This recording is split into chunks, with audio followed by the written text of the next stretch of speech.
Hello friends, welcome back to my channel. ఎలా ఉన్నారండి? అందరూ బాగున్నారా? అండ్ టుడే ఈ వీడియోలో శారీ యూస్ చేసి డిజైనర్ లాంగ్ ఫ్రాక్ అనేది ఈజీగా ఏ విధంగా కటింగ్ స్టిచ్చింగ్ చేసుకోవాలో చూపిస్తాను. ఆది డ్రెస్తో అండ్ అలాగే టేప్ మెజర్మెంట్స్ యూస్ చేసి రెండు విధాల. అండ్ ఈ ఫ్రాక్కి బ్యాక్ సైడ్ ఇన్విజిబుల్ జిప్ పెట్టా అండి, ఫుల్గా ఓపెన్ అయ్యే విధంగా. అండ్ లోపల లైనింగ్ ఉండే వైపు కూడా చిరాగ్గా లేకుండా నీట్ ఫినిషింగ్ వచ్చే విధంగా ఎలా పెట్టుకోవాలో కూడా చూపించాను. సో లేట్ చేయకుండా వీడియో చూద్దాం. ఈ ఫ్రాక్ కోసం నేను తీసుకున్న శారీ ఇదండి. ఇది వన్ టైప్ ఆఫ్ పట్టు శారీ. ఫస్ట్ టేప్ మెజర్మెంట్స్తో లైనింగ్ ఫ్యాబ్రిక్ పైన ఎలా కట్ చేయాలో చూద్దాం. తీసుకున్న లైనింగ్ ఫ్యాబ్రిక్ని ఫ్రంట్ బాడీ పార్ట్కి సరిపడా హాఫ్కి నీట్గా ఫోల్డ్ చేసి 7 ఇంచెస్ షోల్డర్ మెజర్మెంట్ పెట్టుకొని ఆ పాయింట్ దగ్గర నుంచి స్ట్రైట్గా ఒక లైన్ మార్చేసుకొని ఇప్పుడు షోల్డర్ విడ్త్ 4 ఇంచెస్ షోల్డర్ వెడల్పు అనేది మార్చేసుకుంటున్నానండి. నేను 4 ఇంచెస్ 3 ఇంచెస్ ఎంతైనా పెట్టుకోవచ్చు. అండ్ అలాగే 5.5 ఇంచెస్ ఫ్రంట్ నెక్ డీప్ కోసం ఈ విధంగా మార్చేసుకొని ఈ 2 పాయింట్స్ కలిసే విధంగా బాక్స్ షేప్లో ఈ విధంగా ఇక్కడ వీడియోలో చూపిస్తున్నట్టుగా మార్చేసుకొని ఈ కార్నర్లో 1 ఇంచ్ దగ్గర మార్క్ పెట్టుకోవాలి, నెక్ షేప్ మార్చేసుకోవడం కోసం. ఇప్పుడు షోల్డర్ దగ్గర నుంచి షోల్డర్ పాయింట్ దగ్గర నుంచి మనం పెట్టుకున్న ఈ పాయింట్కి ఈ విధంగా కలుపుకొని ఇక్కడ నుంచి నెక్ డీప్కి ఈ విధంగా షేప్ అనేది మార్చేసుకోవాలి, ఇక్కడ వీడియోలో చూపించినట్టుగా. ఇప్పుడు ఆమ్ హోల్ షేప్ మార్చేసుకోవడం కోసం ఆమ్ హోల్ రౌండ్ లూజ్ ఎంతైతే ఉంటుందో దాంట్లో హాఫ్ మెజర్మెంట్ తీసుకొని తీసుకున్న మెజర్మెంట్లో ఒక హాఫ్ ఇంచ్ తగ్గించి మార్చేసుకోవాలి. షోల్డర్ పాయింట్ దగ్గర నుంచి ఈ విధంగా పెట్టుకొని ఇప్పుడు షోల్డర్ పాయింట్ దగ్గర నుంచి మనం పెట్టుకున్న పాయింట్ని కలుపుకుంటూ ఈ విధంగా ఎల్ షేప్లో మార్చేసి ఈ కార్నర్లో ఒక హాఫ్ ఇంచ్ దగ్గర మార్క్ పెట్టుకొని ఈ స్ట్రైట్ లైన్ ఎంతైతే ఉంటుందో దానికి కరెక్ట్గా మధ్యలో మార్చేసి ఒక హాఫ్ ఇంచ్ లోపలికి పాయింట్ పెట్టాం. ఇప్పుడు షోల్డర్ దగ్గర నుంచి ఈ పాయింట్స్ అన్నీ కలుపుకుంటూ ఆమ్ హోల్ షేప్ ఈ విధంగా మార్చేసుకొని షోల్డర్ పైన ఒక హాఫ్ ఇంచ్ ఎక్స్ట్రా ఖర్చు కోసం మార్చేసుకోవాలండి, వీడియోలో చూపించినట్టుగా. అండ్ మెయిన్ షోల్డర్ పాయింట్ దగ్గర నుంచి ఫుల్ బాడీ లెంత్ ఎంతైతే కావాలో దానికన్నా ఒక హాఫ్ ఇంచ్ ఎక్స్ట్రా పెట్టుకొని ఈ విధంగా మార్చేసుకోవాలి. విధంగా మార్చేసుకొని చెస్ట్ రౌండ్ లూస్లో నుంచి బై 4 చేసుకొని మార్చేయాలి. నడుం రౌండ్ లూస్లో నుంచి బై 4 చేసి మార్చేసి ఆ పాయింట్స్ని కలిపి ఒక 2 ఇంచెస్ ఎక్స్ట్రా ఖర్చు కోసం మార్చేసాం. టేప్ మెజర్మెంట్స్తో అయితే ఈ విధంగా కట్ చేసుకోవాలి. ఇప్పుడు ఆది డ్రెస్తో ఏ విధంగా కట్ చేసుకోవాలో చూద్దాం. దీనికోసం లైనింగ్ ఫ్యాబ్రిక్ని హాఫ్కి ఫోల్డ్ చేసి దానిపైన మెజర్మెంట్కి తీసుకున్న చుడిదార్ టాప్ని కూడా హాఫ్కి ఫోల్డ్ చేసి నెక్, షోల్డర్, ఆమ్ హోల్స్ ఆది డ్రెస్ ఎలా ఉందో యాజ్ టీస్గా అదే విధంగా మార్చేసుకోవాలి. మెజర్మెంట్ కోసం చుడిదార్ టాప్ అయినా రెడీమేడ్ కుర్తీ అయినా ఏదైనా యూజ్ చేయొచ్చండి. ఈ విధంగా మార్చేసుకొని ఫ్రంట్ సైడ్ నెక్ షేప్ అనేది సెట్ చేసుకోవాలి. ఒకవేళ మీరు రౌండ్ నెక్ ఉన్న టాప్ మెజర్మెంట్ కోసం తీసుకుంటే కనుక డైరెక్ట్గా నెక్ షేప్ అనేది డ్రా చేసుకోవడం రాకపోతే ఒక్కసారి టేప్ మెజర్మెంట్స్తో నేను నెక్ షేప్ అనేది ఎలా పెట్టానో జాగ్రత్తగా చూడండి, ఈజీగా అర్థమవుతుంది రౌండ్ నెక్ని ఈ విధంగా షేప్ ఎలా పెట్టుకోవాలి అనేది. అండ్ షోల్డర్ పైన ఒక హాఫ్ ఇంచ్ ఎక్స్ట్రా ఖర్చు కోసం మార్చేసి ఫుల్ బాడీ లెంత్ అంటే పైన బాడీ లెంత్ ఎంతైతే కావాలో దానికన్నా ఒక హాఫ్ ఇంచ్ ఎక్స్ట్రా పెట్టాను. కొంచెం సైడ్ ఖర్చు కోసం మార్చేసాను. ఆది డ్రెస్తో అయితే కనుక ఈ విధంగా మీకు ఏ విధంగా అలవాటు ఉంటుందో ఆ విధంగా ఫస్ట్ ఫ్రంట్ పార్ట్ని ఈ విధంగా కట్ చేసుకోవాలి నీట్గా. ఇప్పుడు ఏ విధంగా స్టిచ్ చేసుకోవాలో చూద్దాము. మెయిన్ ఫ్యాబ్రిక్కి రాంగ్ సైడ్న లైనింగ్ ఫ్యాబ్రిక్ పెట్టుకొని నీట్గా నెక్స్ట్ జారిపోకుండా నెక్ చుట్టూరు సేఫ్టీ పిన్స్ పెట్టుకొని నెక్ చుట్టూరు ఒక స్టిచ్ అనేది వేసుకోవాలి. ఇక్కడ వీడియోలో చూపిస్తున్నట్టుగా నెక్ చుట్టూరు స్టిచ్ వేసుకొని నెక్ చుట్టూరు ఎక్స్ట్రా ఉన్న మెయిన్ ఫ్యాబ్రిక్ మొత్తాన్ని ఈ విధంగా షేప్ కట్ చేసుకోవాలి. షేప్ కట్ చేసుకొని నెక్కి నేను థ్రెడ్ పైపింగ్ వేస్తున్నానండి. థ్రెడ్ పైపింగ్ వేయడం కోసం 1 ఇంచ్ వెడల్పు నెక్ షేప్ ఎలా అయితే ఉందో అదే విధంగా ఒక పీస్ తీసుకున్నాను. పీస్ తీసుకొని దానికి ఎడ్జెస్ చివర్ల మొత్తం ఈ విధంగా ఫోల్డ్ చేసుకొని స్టిచ్ చేసుకోవాలి. ఇక్కడ వీడియోలో చూపిస్తున్నట్టుగా ఈ విధంగా ఫోల్డ్ చేసి స్టిచ్ చేసుకొని దీన్ని ఈ విధంగా పెట్టి దీనిపైన ఫ్రంట్ బాడీ పార్ట్ని ఈ విధంగా పెట్టుకోవాలి. ఫ్రంట్ బాడీ పార్ట్ మంచి వైపు ఈ మెడపట్టి వచ్చే విధంగా పెట్టుకొని మళ్ళీ మెడ చుట్టూరు సేఫ్టీ పిన్స్ అనేది పెట్టుకోవాలి. పెట్టుకొని మళ్ళీ నెక్ చుట్టూరు ఒక స్టిచ్ అనేది వేసి మెడ చుట్టూరు ఉన్న ఎక్స్ట్రా ఫ్యాబ్రిక్ని కట్ చేసుకోవాలి. మనకి లైనింగ్ ఫ్యాబ్రిక్ కరెక్ట్ మెజర్మెంట్తో తీసుకున్నామండి. ఇప్పుడు ఎక్స్ట్రా ఉన్న మెడపట్టీని అంటే థ్రెడ్ పైపింగ్ వేయడం కోసం పెట్టిన మెడపట్టీని కూడా కట్ చేసేసి నెక్ చుట్టూరు ఈ విధంగా కట్స్ అనేది పెట్టుకోవాలి. నెక్ చుట్టూరు ఈ విధంగా కట్స్ పెట్టి మంచి వైపుకి తిప్పుకొని ఇప్పుడు థ్రెడ్ పైపింగ్ వేసుకోవాలి. మీకు పైపింగ్ థ్రెడ్ అనేది ఫ్యాన్సీ స్టోర్స్లో ఈజీగా దొరుకుతుందండి. ఈ పైపింగ్ థ్రెడ్ని కరెక్ట్గా థ్రెడ్ స్టిచ్ ఎక్కడైతే ఉందో థ్రెడ్ స్టిచ్ పైన ఈ విధంగా పెట్టుకొని మనం చిన్న చిన్న కట్స్ పెట్టిన ఖర్చు ఉంది కదా అటు సైడ్, ఆ ఖర్చు లైనింగ్ ఉండే వైపుకి ఈ విధంగా తిరిగేలాగా పెట్టుకోవాలి.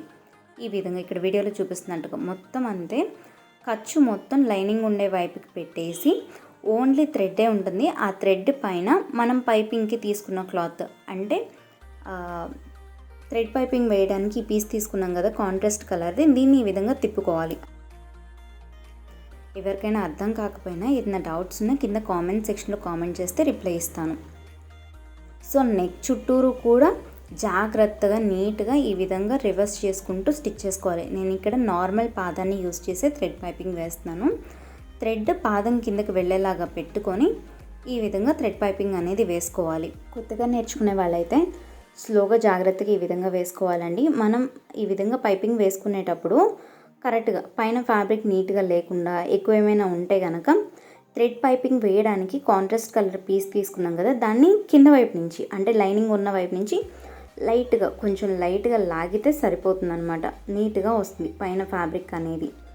ఒకవేళ కొత్తగా నేర్చుకునే వాళ్ళైతే నేను ఏ విధంగా పైపింగ్ వేస్తున్నాను అనేది అర్థం కాకపోతే కొంచెం స్లో చేసి చూడండి. అయినా కూడా అర్థం కాకపోతే కింద కామెంట్ సెక్షన్లో కామెంట్ చేస్తే సపరేట్గా వీడియో చేసి పెడతానండి. థ్రెడ్ పైపింగ్ ఎలా వేసుకోవాలి అనేది చూసారు కదా, సన్నగా నీట్గా వచ్చింది. ఇప్పుడు బ్యాక్ సైడ్ ఈ ఫ్యాబ్రిక్కి చేతి పని చేసుకోవాలి. చేతి పని చేసుకొని షోల్డర్కి ఆర్మ్ హోల్ దగ్గర ఒక స్టిచ్ అనేది వేసుకోవాలి. ఫ్యాబ్రిక్ కదిలిపోకుండా, మెయిన్ ఫ్యాబ్రిక్ లైనింగ్ ఫ్యాబ్రిక్ కదిలిపోకుండా ఉండడం కోసం ఈ విధంగా స్టిచ్ వేసుకొని ఎక్స్ట్రా ఉన్న మెయిన్ ఫ్యాబ్రిక్ని కట్ చేసేసుకోవాలి. ఇంకొక వైపున కూడా ఇదే విధంగా స్టిచ్ చేసి కట్ చేసుకోవాలి. ఈ విధంగా స్టిచ్ చేసి కట్ చేస్తే బాడీ పార్ట్ ఈ విధంగా ఉంటుంది.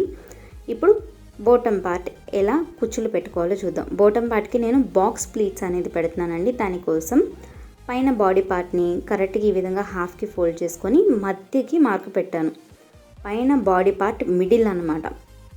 అండ్ అలాగే కింద బోటమ్ పార్ట్ని కూడా, కింద బోటమ్ కోసం నేను పైన బాడీ హ్యాండ్స్ కట్ చేయంగా మిగిలిన ఫ్యాబ్రిక్ మొత్తాన్ని బోటమ్ పార్ట్కి పెట్టేశాను. మినిమం మీరు ఫ్యాబ్రిక్ తీసుకుంటే కనుక 1.5 మీటర్ ఫ్యాబ్రిక్ ఉంటే సరిపోతుందండి. 1.5 మీటర్ ఇంచ్ అంటే ఫ్రంట్ సైడ్ ఒక్క సైడ్ మాత్రమే 1.5 మీటర్, బ్యాక్ సైడ్కి కూడా మళ్ళీ 1.5 మీటర్ ఫ్యాబ్రిక్ తీసుకోవాలి. సో ఈ విధంగా బోటమ్ పార్ట్కి కూడా కరెక్ట్గా మిడిల్కి మార్క్ పెట్టుకొని పైన బాడీ పార్ట్ మంచి వైపు, కింద బోటమ్ పార్ట్ కూడా మంచి వైపు ఈ విధంగా పెట్టుకోవాలి. ఈ విధంగా పెట్టుకొని బాక్స్ ప్లీట్స్ పెడుతున్నానండి నేను ఇక్కడ. బాక్స్ ప్లీట్స్ పెట్టడానికి మెజర్మెంట్ చెక్ చేయడానికి సైన ఖర్చులు ఉండే దగ్గర ఒక 1 ఇంచ్ వదిలేస్తున్నాను. ఒక 1 ఇంచ్ వరకు వదిలేసి 1 ఇంచ్ తర్వాత నుంచి 2 ఇంచెస్కి ఒక మార్క్ లాగా పెడుతున్నాను. 2 ఇంచెస్కి ఒక మార్క్ ఏంటంటే బాక్స్ ప్లీట్స్ అన్నీ కూడా ఒకే మెజర్మెంట్లో సమానంగా రావడం కోసం ఈ మార్కింగ్ అనేది పెడుతున్నాం. ప్లీట్స్ అన్నీ కూడా ఎక్కువ తక్కువ లేకుండా బాక్స్ ప్లీట్స్ అన్ని ప్లీట్స్ కూడా సమానంగా వస్తాయి అన్నమాట. ఈ విధంగా మార్క్ పెట్టుకోవడం వల్ల కొత్తగా నేర్చుకునే వాళ్ళకి ఈ మెథడ్ చాలా బాగా యూస్ అవుతుందండి. సో ఈ విధంగా కరెక్ట్గా 2 ఇంచెస్కి ఒక మార్క్ లాగా పెడుతున్నాను. చివర ఎంత ఒక 1 ఇంచ్ వరకు వదిలిపోయినా, ఒక 1.5 ఇంచ్ అలా ఉన్నా సరే ప్రాబ్లం ఏం లేదండి, కూర్చు నీట్గానే వస్తుంది.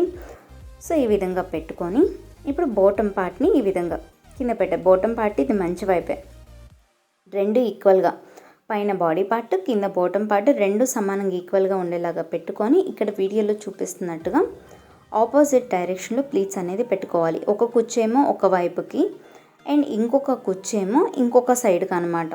ఒక కుచ్చు రైట్ సైడ్కి వస్తే ఇంకొక కుచ్చు లెఫ్ట్ సైడ్కి వచ్చే విధంగా పెట్టుకోవాలి. ఇక్కడ వీడియోలో చూపిస్తున్నట్టుగా నేను ఈ పార్ట్ వరకు కొంచెం స్లోగా చూపిస్తానండి, ఎందుకు అంటే కొత్తగా నేర్చుకునే వాళ్ళకి ఈజీగా అర్థమవుతుంది అని.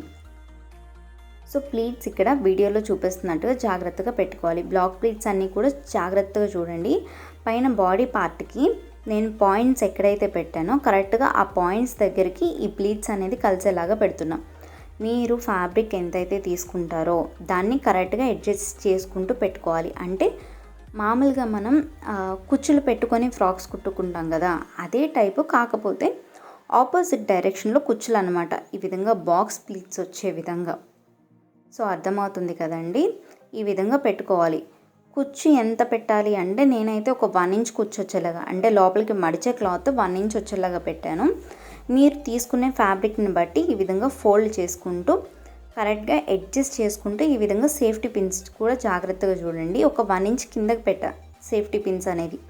ప్లీట్స్ అన్నీ జారిపోకుండా ఉండడం కోసం ఈ విధంగా సేఫ్టీ పిన్స్ పెట్టుకుంటున్నాను.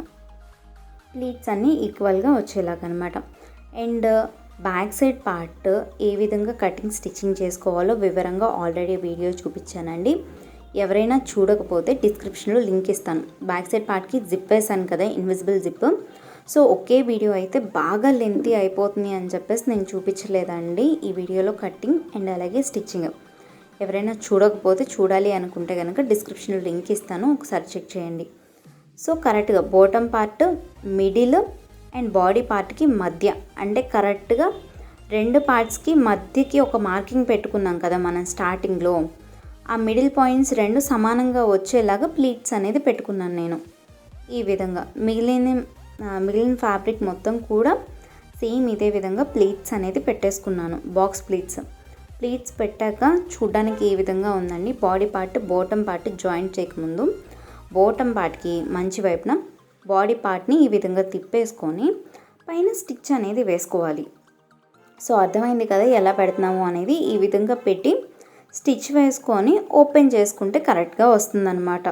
సో ఫస్ట్ ప్లీట్స్ జాయిన్ చేయకముందు ప్లీట్స్ అన్నీ జారిపోకుండా, అంటే ఇక్కడ విడిపోతున్నాయి చూసారా, ఇలా విడిపోకుండా దగ్గరికి పెట్టుకొని నేను ఒక స్టిచ్ అనేది వేసుకుంటున్నాను. ఫస్ట్ ఈ విధంగా ఇక్కడ వీడియోలో చూపిస్తున్నట్టుగా ఫస్ట్ ఈ విధంగా ఒక స్టిచ్ అనేది వేసుకుంటే మనం బాడీ పార్ట్కి జాయిన్ చేసుకునేటప్పుడు ఈజీగా ఉంటుంది. బాడీ పార్ట్కి మంచి వైపున ఈ ప్లీట్స్ ఉన్న ఫ్యాబ్రిక్ కూడా మంచి వైపు ఈ విధంగా ఉండేలాగా పెట్టుకొని ఇక్కడ వీడియోలో చూపిస్తున్నట్టుగా జాయిన్ చేసుకోవాలి. ఈ విధంగా అనమాట. ఈ విధంగా జాయిన్ చేసేసుకొని మళ్ళీ దీనిపైన ఇదే విధంగా లైనింగ్ ఫ్యాబ్రిక్ పెట్టుకోవాలి. బాటమ్ పార్ట్ ఎలా అయితే జాయిన్ చేసుకున్నామో, అంటే బాటమ్ మెయిన్ ఫ్యాబ్రిక్ ఎలా అయితే జాయిన్ చేసుకున్నామో, సో అదే విధంగా లైనింగ్ ఫ్యాబ్రిక్ బాటమ్ పార్ట్ పైనే ఈ విధంగా లైనింగ్ కూడా పెట్టేసి జాయిన్ చేసుకోవాలి. నేను లైనింగ్కి 1 మీటర్ సిల్క్ ఫ్యాబ్రిక్ యూజ్ చేశాను. బాటమ్కి పైన బాడీ పార్ట్కి కాటన్ లైనింగ్ యూజ్ చేశానండి. అండ్ ఇది బ్యాక్ సైడ్ పార్ట్ అండి. మీకు చెప్పాను కదా ఆల్రెడీ బ్యాక్ పార్ట్ అనేది కటింగ్ అండ్ అలాగే స్టిచ్చింగ్ చేసుకునే విధానం వివరంగా ఆల్రెడీ వీడియో చూపించాను.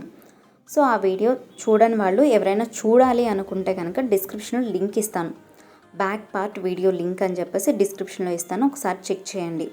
సో ఇప్పుడు బ్యాక్ సైడ్ పార్ట్ పైన ఫ్రంట్ సైడ్ పార్ట్ ఈ విధంగా పెట్టుకొని షోల్డర్స్ 2 జాయిన్ చేసుకోవాలి. ఇక్కడ వీడియోలో చూపిస్తున్నట్టుగా ఈ విధంగా ఇక్కడ ఒక షోల్డర్ ఎలా జాయిన్ చేసుకోవాలో చూపిస్తున్నాను. ఇదే విధంగా ఇంకొక వైపు కూడా షోల్డర్ అనేది జాయిన్ చేసుకోవాలి. షోల్డర్స్ 2 జాయిన్ చేసుకొని బాడీ పార్ట్స్ని ఈ విధంగా ఓపెన్ చేసుకొని హ్యాండ్స్ అనేది అటాచ్ చేసుకోవాలి. Hands cutting and stitching video కూడా నేను ఆల్రెడీ చూపించానండి. ఈ హ్యాండ్స్కి కూడా నేను లైనింగ్ యూజ్ చేయలేదు, బుట్ట హ్యాండ్స్ పెట్టాను నేను. సో బుట్ట హ్యాండ్స్ ఏ విధంగా కటింగ్ స్టిచ్చింగ్ చేసుకోవాలి అనేది ఆల్రెడీ చూపించాను. ఒకవేళ ఎవరైనా చూడకపోతే చూడాలి అనుకుంటే కనుక డిస్క్రిప్షన్లో లింక్ ఇస్తాను, చెక్ చేయండి. సో ఈ విధంగా స్టిచ్ చేసుకొని ఓపెన్ చేస్తే ఇలా ఉంటుంది. 2 వైపులా హ్యాండ్స్ని ఈ విధంగానే మీకు ఏ విధంగా అయితే చూపించానో అదే విధంగా అటాచ్ చేసేసుకున్నాను. అటాచ్ చేసుకొని ఇప్పుడు ఫిట్టింగ్ ఎలా పెట్టాలో చూద్దాం. Back part front side part పైన కింద వచ్చే విధంగా పెట్టుకొని షోల్డర్ పాయింట్ దగ్గర నుంచి ఆర్మ్ హోల్ మెజర్మెంట్ ఈ విధంగా చెక్ చేసుకోవాలి. మీకు మెజర్మెంట్స్ తెలిస్తే ఓకే, లేదు అంటే ఆది డ్రెస్కి కూడా ఇదే విధంగా మెజర్మెంట్స్ చెక్ చేయాలి.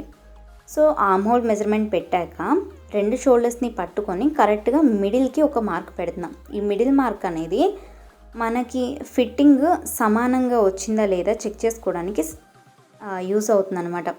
చెస్ట్ లూజ్ ఈ విధంగా చెక్ చేస్తున్నా, చెస్ట్ లూజ్ కరెక్ట్గా మధ్యకి పెట్టానా లేదా అనేది ఆ మిడిల్ మార్క్ యూస్ అవుతుంది. అండ్ నడుం లూజ్ కూడా ఈ విధంగా చెక్ చేసుకొని నడుం పాయింట్ దగ్గర నుంచి చెస్ట్ పాయింట్కి ఈ విధంగా మార్క్ తీసుకొని హ్యాండ్ లూజ్ అనేది చెక్ చేసుకోవాలి. హ్యాండ్ లూజ్ కూడా చెక్ చేసుకొని ఆర్మ్ హోల్ దగ్గర నుంచి హ్యాండ్ లూజ్ వరకు ఈ విధంగా మార్కింగ్ అనేది చేసుకోవాలి. ఈ విధంగా పైన బాడీ పార్ట్కి మెజర్మెంట్ మార్క్స్ చేసుకున్న తర్వాత బాటమ్ మెయిన్ ఫ్యాబ్రిక్స్ అనేది జాయిన్ చేసుకోవాలి. ఫస్ట్ ఆఫ్ ఆల్ ఈ విధంగా పైన బాడీ పార్ట్స్ 2 ఈక్వల్గా ఉండేలాగా పెట్టుకొని కింద బాటమ్ పార్ట్స్ 2 కూడా ఈక్వల్గా ఉన్నాయా లేదా అని చూసుకొని ఓన్లీ మెయిన్ ఫ్యాబ్రిక్ అండి, లైనింగ్ కలవకుండా ఓన్లీ మెయిన్ ఫ్యాబ్రిక్స్ రెండింటినే చివర్లు నడుం పార్ట్ దగ్గర నుంచి కింద కాళ్ళ వరకు సైడ్స్ జాయిన్ చేస్తున్నాను అనమాట. Only main fabric. ఫస్ట్ 2 వైపులా ఈ విధంగా మెయిన్ ఫ్యాబ్రిక్ని కింద బాటమ్ పార్ట్ని జాయిన్ చేసుకోవాలి. ఇంకొక సైడ్ కూడా ఇదే విధంగా ఫస్ట్ బాటమ్ సైడ్స్ని జాయిన్ చేసుకోవాలన్నమాట. బాటమ్ సైడ్స్ జాయిన్ చేసుకున్న తర్వాత ఇప్పుడు పైన మనం ఎక్కడి నుంచి అయితే మార్కింగ్ పెట్టుకున్నామో ఆ మార్కింగ్ పాయింట్ దగ్గర నుంచి ఈ విధంగా కరెక్ట్గా మార్కింగ్ పెట్టుకున్న దానిపై నుంచి ఈ విధంగా స్టిక్ చేసుకోవాలి, ఇక్కడ వీడియోలో చూపిస్తున్నట్టుగా. అండ్ మీకు ఈ వీడియో నచ్చితే లైక్ చేయండి. ఈ వీడియో ఎవరికైనా యూస్ అవుతుంది అనుకుంటే షేర్ చేయండి. సో ఈ విధంగా నడుం పార్ట్ దాకా స్టిక్ చేసి ఇప్పుడు బాటమ్ లైనింగ్ ఫ్యాబ్రిక్లు మెయిన్ ఫ్యాబ్రిక్లు ఎక్కడ కుచ్చు అనేది మడత పడకుండా తిత్తులు లేకుండా రావాలి అంటే కనుక కుచ్చు ఎక్కడ కూడా మడత పడకుండా నీట్గా పెట్టుకోవాలి. నీట్గా పెట్టుకొని పైన లైనింగ్ ఫ్యాబ్రిక్ కూడా నీట్గా పెట్టి నడుం పార్ట్ దగ్గర నుంచి ఒక 5 ఇంచెస్ కింద దాకా నడుం పార్ట్ దగ్గర నుంచి 5 ఇంచెస్ కింద దాకా bottom main fabric lining fabric కలుపుకొని స్టిచ్ చేసి 5 ఇంచెస్ తర్వాత నుంచి మెయిన్ ఫ్యాబ్రిక్ తీసేసి ఓన్లీ లైనింగ్ ఫ్యాబ్రిక్ని స్టిచ్ చేసుకోవాలి. అండ్ లైనింగ్ ఫ్యాబ్రిక్ చివర అంచుల్ని ఫోల్డ్ చేసుకొని స్టిచ్ చేసుకోవాలండి. వీడియో అయితే కంప్లీట్ అయింది. Thanks for watching this video.